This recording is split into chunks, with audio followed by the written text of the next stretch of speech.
Hartanya dirampas, diusir anak sendiri. Saat dengar suara dari bawah pohon, nasib kakek ini berubah. Diceritakan Arifin adalah pria miskin. Saat umur hampir setengah abad beliau baru menikah. Suami istri ini lalu membuka toko kelontong dan hidup tentram. Namun malangnya, sang istri meninggal setelah melahirkan seorang bayi laki-laki yang dinamai Heri.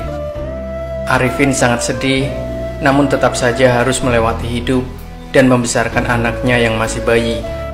Setiap hari pagi-pagi buta sekali, ia akan menggendong anaknya sambil berjualan. Pelan-pelan hasil kerja kerasnya membuahkan hasil. Tokonya mulai ramai pelanggan dan ada sedikit tabungan untuk mencukupi hidup. 20 tahun berlalu begitu saja. Heri tumbuh besar menjadi pria gagah dan tampan. Ia lalu menikah. Tak disangka setelah menikah Heri berubah. Dengan alasan agar bisa hidup makmur, Heri merebut toko kelontong, lalu mengambil alih surat kepemilikan rumah dan tabungan ayah kandungnya sendiri. Tak sampai 6 bulan, Heri mengusir ayahnya untuk tinggal di kandang sapi.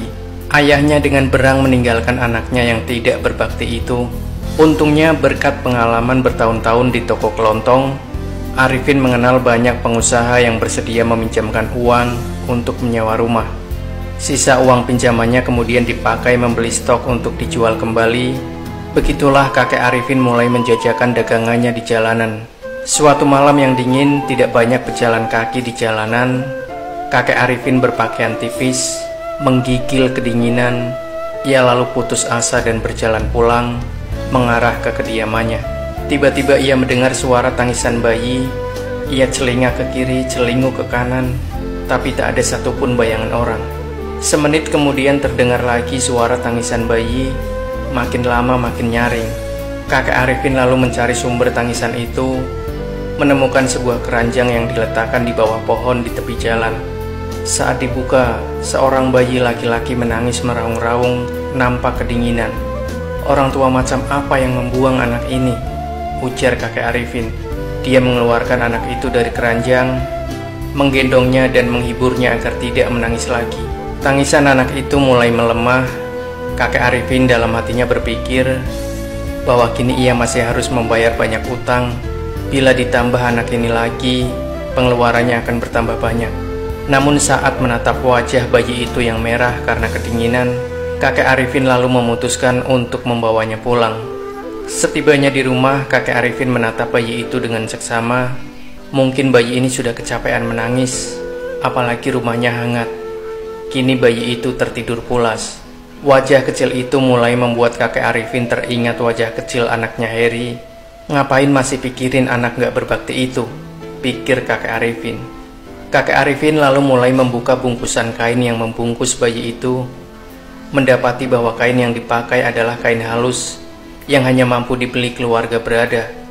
Kakek Arifin menghela nafasnya. Sudahlah, dulu juga dilewati dengan miskin, dan aku masih bisa besarkan Heri dengan baik. Kamu tenang saja nak. Asalkan masih ada aku, Arifin, kamu tidak akan kelaparan. Ia memencet pelan hidung bayi itu. Tak disangka dari wajah bayi yang sedang tertidur pulas itu muncul senyuman manis. Kakek Arifin tersenyum bahagia melihat senyuman bayi itu. Sejak saat itu, kakek Arifin menggendong bayi itu sambil berjualan. Anehnya, sejak memungut anak itu, dagangannya menjadi laris manis. Anak bayi itu suka tersenyum, wajahnya juga lucu dan tampan. Saat berdagang, kakek Arifin meletakkan bayi itu di dalam keranjang. Di atasnya digantungi kerincingan. Saat kerincingan berbunyi, bayi kecil itu akan tertawa senang. Pejalan kaki pun terpincut akan kelucuan bayi itu, lalu membeli barang dagangan kakek Arifin. 2 bulan berlalu, kakek Arifin berhasil melunasi utang, bahkan masih ada uang lebih untuk ditabung. Suatu hari saat mau keluar rumah, sebuah mobil mewah tiba-tiba berhenti di depan rumahnya. 2 orang pelayan keluar, lalu sepasang pria tampan dan wanita cantik turun. Dari pakaiannya, kelihatan pasangan ini bukan orang biasa. Seorang wanita tiba-tiba menunjuk kakek Arifin berkata, "Itu dia, saya melihat dia menggendong pergi tuan muda." Kakek Arifin terperanjat kaget. "Maaf pak, boleh masuk berbicara sebentar?" Pria tampan itu bertanya. "Oh iya ya." Kakek Arifin tertegun lalu mengangguk bingung. Ternyata sepasang suami istri ini awalnya kabur dari rumah. Keluarga sang wanita merupakan keluarga berada, sebut saja namanya Kevin dan Michelle. Tak lama setelah kabur dari rumah, Michelle mengandung. Saat Kevin sedang bepergian keluar kota, keluarga Michelle tiba-tiba datang mencari, mendapati Kevin tidak ada di sana. Salah paham mengira Kevin tidak mau bertanggung jawab akan kehamilan Michelle. Keluarga Michelle lalu menyuruh pelayan membuang anak itu tak lama setelah melahirkan. Setiap harinya Michelle menangis karena ada orang yang percaya akan kata-katanya. Untungnya Kevin segera kembali dan menyelesaikan kesalahpahaman itu. Kini mereka mencari keberadaan anak yang dibuang itu. Kakek Arifin mendengarnya namun masih tidak percaya. "Kalian ada bukti apa kalau anak ini anak kalian?" Michelle dengan terbata-bata mengatakan, "Di lengan kiri anak saya ada tanda lahir bulatan hitam." Kakek Arifin lega lalu tertawa. "Kalau begitu saya kembalikan anak itu kepada kalian. Tapi kalian harus janji untuk menjaga dan merawat anak itu sepenuh hati. Kalau tidak, saya tidak akan tinggal diam." Sepasang suami istri itu mengangguk, berlutut berterima kasih atas pertolongan kakek Arifin merawat anak mereka. Kakek Arifin segera membangunkan mereka. "Jangan begini, saya sangat bahagia dan bersyukur akan saat-saat bersama tuan muda kecil." Beliau lalu menyerahkan anak itu kepada ibunya. Namun saat terlepas dari pelukan kakek Arifin, bayi itu langsung menangis. Mau gimana pun ibunya mendiamkannya, bayi itu tetap menangis dan malah semakin menjadi. Kakek Arifin lalu membantu mendiamkannya. Saat bayi itu digendong kakek, tangisannya langsung berhenti dan bayi itu tertawa senang. Ayah ibu bayi itu tersenyum miris. Setelah berdiskusi sejenak, mereka lalu bertanya kepada kakek Arifin, "Kelihatannya anak ini sudah terbiasa tinggal dengan bapak. Kalau bisa, apa bapak mau tinggal bersama kami?" Kevin dan Michelle memohon dengan tulus. Akhirnya kakek Arifin pun menyetujui permohonan mereka, ikut pulang ke kediaman mereka. Ternyata keluarga mereka adalah keluarga Sutomo, keluarga terkaya di kota. Kakek Arifin ditempatkan di rumah besar, dan tak lupa ada beberapa pelayan yang ditugaskan untuk merawat kakek. Kakek Arifin tidak terbiasa tinggal tanpa bekerja.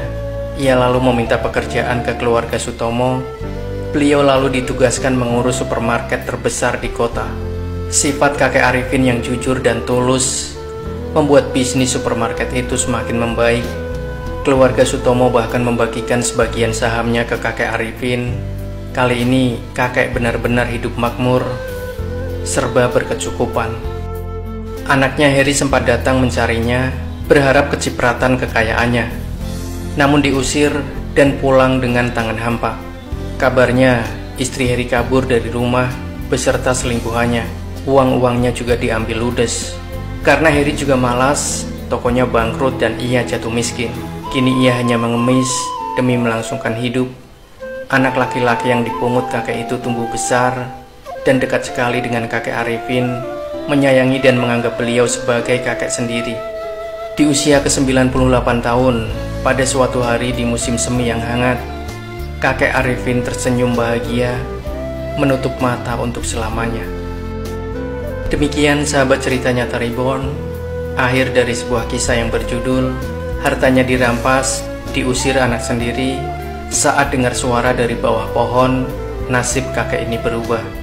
Semoga kita bisa mengambil hikmah dari kisah ini. Jangan lupa klik like dan share video ini, subscribe channel Cerita Nyata Reborn, dan sampai ketemu lagi di kisah yang lebih menarik lainnya. Sampai jumpa. Wassalamualaikum warahmatullahi wabarakatuh.